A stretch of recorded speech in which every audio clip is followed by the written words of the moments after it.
در محل استراحت خدمه یک کشتی تفریحی لوکس، مهمانداران درباره ستاره مشهور فوتبال که تازه سوار کشتی شده بود صحبت می‌کردند.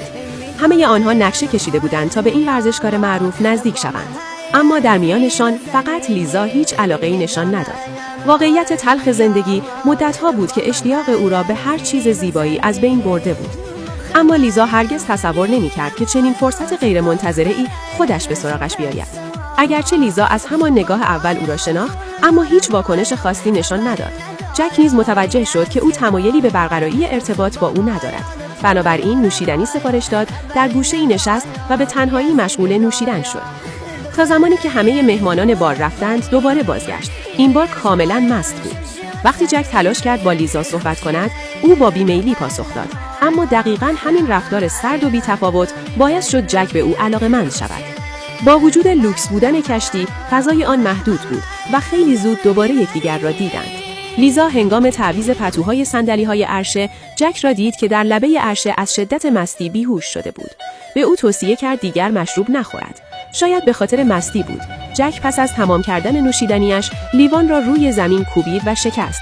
سپس با اعتماد به نفس از جا برخاست و خواست عرشه را ترک کند. اما هنوز زیاد دور نشده بود که برگشت و نگاهی به پشت سر انداخت. انگار کمی به خودش آمده بود. برگشت و خرده شیشه ها را جمع کرد.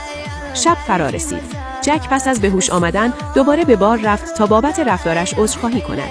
وقتی تقریباً به طور مستقیم احساساتش را به لیزا ابراز کرد، او قطعاً ردش کرد، چون از آدم‌های مست متنفر بود.